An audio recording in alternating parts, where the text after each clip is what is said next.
This is the Shepherd, and we are welcome here today, or glad here today to speak with JP Gaster of Clutch. JP, thanks for taking some time to speak with our fans and your fans. No problem, man. Thanks very much for having me. Glad to be here. Number one album. How does that feel to hear that, to see that, to know that? Number one on the Billboard rock charts. Pretty incredible. It was something we did not see coming. We didn't intend for that to happen. But certainly, with something like that, unexpectedly, pops up, it's pretty amazing. We're very proud. And mostly because, we do this whole thing on our own label. We have a small group of people who handle the day-to-day stuff, and we sort of oversee the whole thing. So, it's especially gratifying for us, especially after all these years of struggling with all the labels we've been on. We're very pleased. Would you say that Clutch has your trajectory of your fan base or career, has it been just a steady climb? Yes. I think it really started in the very earliest days of the band when we just hit the road and we toured with all kinds of bands. A lot of times those bands didn't sound like us, but from each one of those experiences, we pulled a few fans, from each crowd. So I can remember opening for Monster back then, Bad Religion, Marilyn Manson, and then some of our favorite bands too, like Sepultura, Prom. These were all bands that we very much looked up to as well. So, in the very early days of the band, I think we sort of set a precedent where, we could really play with just about any style band. We still do. And I think because of that, our fan base is pretty diverse. There's all kinds of folks who have all kinds of records in their record collection. I'd say that's fair. I believe I'm kind of a newer fan. I guess I'm kind of proving what you just said.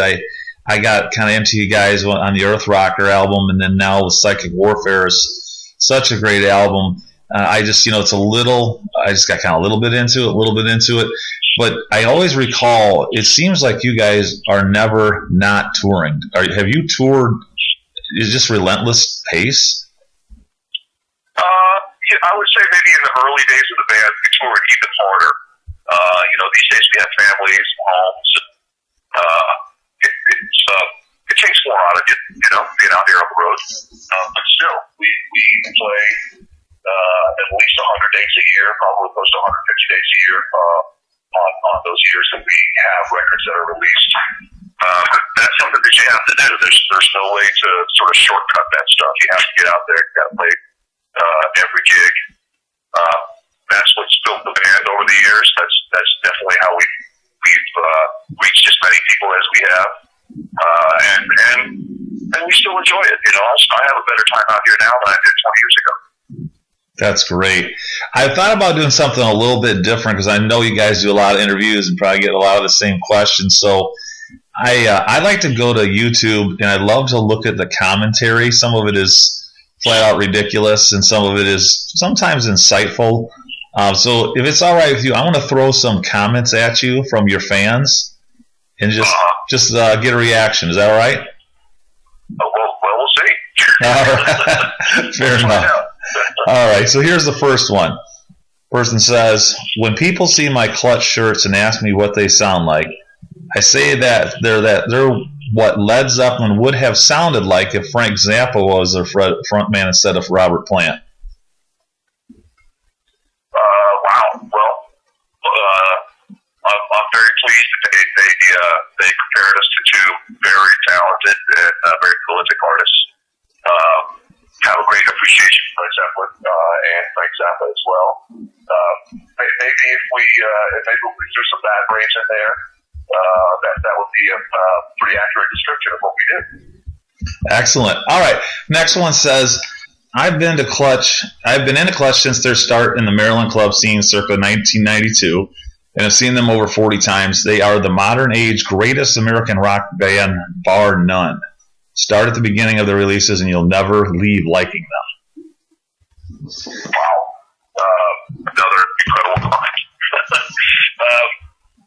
All I can say to that is that we really do take pride in just in being a rock and roll band from the very beginning.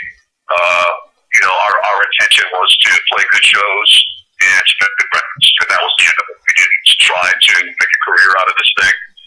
Certainly, we never envisioned having a number one rock record, on Billboard charts. That definitely wasn't part of the equation. We just sort of stuck to our guns even when times were not so great. We just make the music that we like, and thankfully, there's a lot of people out there who appreciate that. All right, here's one from kind of the the crazy side of fans, which is all right, I suppose, too. This one says, I first heard Clutch at a house I shared with all kinds of people. My buddy brought over something like 50 tabs of E. The whole house was rolling. My buddy and I are in my room, which I share with 5 others. A couple strippers come in. They put on Clutch. I've been hooked since. Well, all I can say is that everybody's first listening experience is unique, and if that's what it took for this one to become a fan, well, I'm certainly glad to have it. Oh, it gets crazy. Here's one that's not quite so nice, but I thought I'd throw a little, a little from both sides in here. This one says, what do you get when you put a bunch of no-talent, pretentious East Coast wannabe hipsters together? Clutch. Well, all I can say is that we are about the farthest thing there ever has been from hipsters. That's for sure. I can remember in the very earliest days of the band, trying to align ourselves with some of the other bands that we thought were hip. The DC hipster scene. You want to talk about hipster? You should have been around in Washington, D.C. about 1987 to about 1989. That is where the term hipster was really, I think, coined. And we were not cool. We were not cool to those guys. We looked up to bands like Fugazi and Jawbox and Government Issue and those kinds of bands. We wanted desperately to be accepted by that crew. We were not. We were not nearly that cool. And that's sort of been the case all along. We would play with a metal band. We're not nearly cool enough to be a metal band. Certainly weren't cool enough to be part of Marilyn Manson's entourage.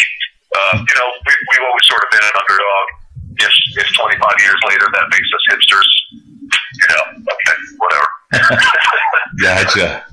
So this is not a comment from the Facebook thing. My buddy and I were talking the other day. He went to your Chicago show just last week.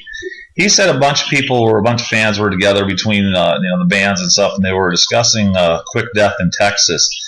And they came to their conclusion that that's the essence of Clutch. If someone doesn't say, well, I don't know Clutch, what song should I listen to? Well, that's not fair to any band, but they said, man, Quick Death in Texas might be like the song. Is that fair? Sure, I can see that. I think in a lot of ways it's very representative of our sound. From a drumming perspective, that tempo, that sort of 88 to about 94 BPM tempo, that's something that we feel very comfortable playing. We played a lot of that in the earlier days of the band. And to be honest, that really comes from listening to Washington, D.C. go-go. If you listen to what I'm playing on that track, the verses, it's essentially a go-go beat. And I do that a lot. It kind of we learned early on that kind of groove with the tasty riff really that's a good recipe for a good rock and roll song. And then I think lyrically as well, Neil is a great storyteller, and that song is a good example of him sort of weaving a tale around the riffs and being able to sort of create an image in a very short period of time. Within the first 8 bars of the verse, you're pulled into the story, and so yeah, I could agree with that. Sure. What role has intelligence played in your success? I don't think we're very smart at all.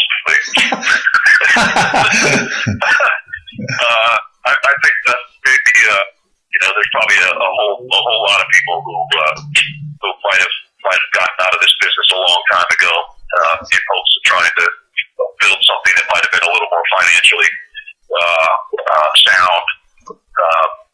But we were dumb enough to keep doing this thing, and here we are today.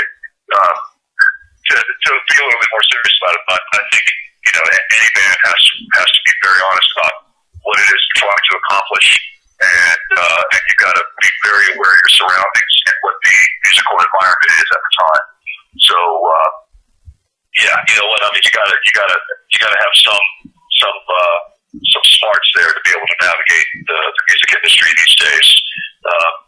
But you know, I'm not sure that we're any smarter than any other band. I don't think that's the case. Well, would you say lyrically, though, you guys fuse humor and intellect so well together? You just referenced how, 8 bars into, Quick Death in Texas, you're already wrapping that story. In that way, yeah. I think you guys are extremely intelligent and adept. We're very lucky to have people as he writes all the lyrics. It's very much his thing. Without a doubt, he is the most talented lyricist out there today. I can't think of anybody who is more well-read, is more of an entertainer. I can't think of anybody who has better rhythmical delivery than he does these days. He is a true talent. We're very, very lucky to have him in our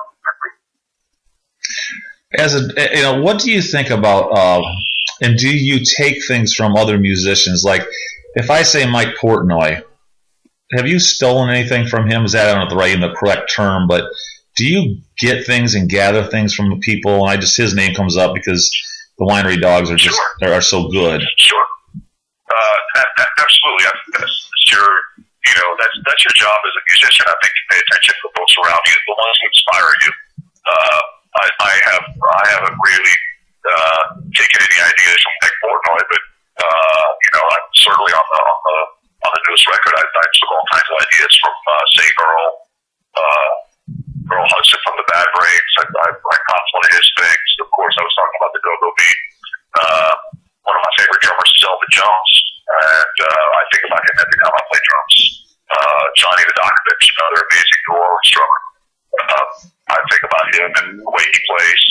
I think that's part of being a musician, listening to these other ideas and making them your own ultimately. It's one thing to regurgitate note for note what somebody else does, but if you can kind of internalize that concept, make it your own, and just sort of add it to your own vocabulary, it just becomes part of who you are.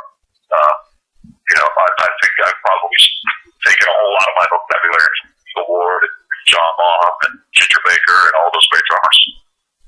You guys have begun to share your set list on Facebook, and it's becoming kind of phenomenon of its own. Did you expect that to happen? Did not expect that to happen, but I think from a fan's perspective, it's interesting to see what the band is playing from night to night. Whenever something like that happens, I always liken it to if say the Bad Brains did that every night, I would think that was really cool. I'm a huge Bad Brains fan. If Black Sabbath did that every night, I'm a huge Black Sabbath fan. If they did that, if they posted their set list, that would be one thing that would keep me coming back to their Facebook page just to see what it was they played last night. So if fans get some enjoyment out of that and some interest, that's what it's all about. What 2 or 3 are just a handful of venues that you've played in the States are your favorite? Well, we were at Red Rocks in the spring. Played there with Mastodon. Easily one of my favorite shows I think we've ever done as a band. That was just an effortless evening. It was as if I just had to sit down at the drums. Music was just channeled right through me, effortless, very comfortable. It's such a beautiful scene out there, Probably another place that is very close to us is the 930 Club in Washington, D.C. This is a club that we've been playing since we were just first coming up. Saw some amazing shows back in the day, and then to be able to play the club and headline it and on a good night sell it out that's a very gratifying thing. And then I like playing outdoors quite a bit, so whenever we have the opportunity to play outside, whether it's on the beach or up in the mountains or wherever we might be, that's always an especially enjoyable experience.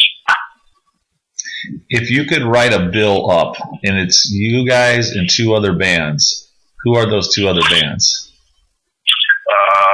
Black Sabbath, all original lineup, and Sepultura, original lineup, and Clutch.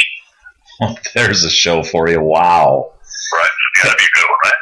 Yeah. Have you had a chance to spend any time with Max Cavalera?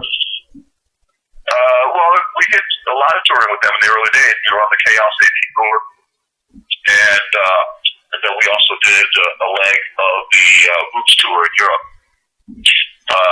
And it was really because those guys were fans of the band. From the very beginning, they were supporters of what we did, and they took us out on the road.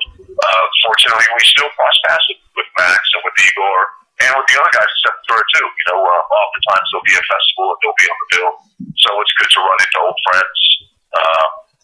Very inspiring to see those guys continue to play. It's good stuff.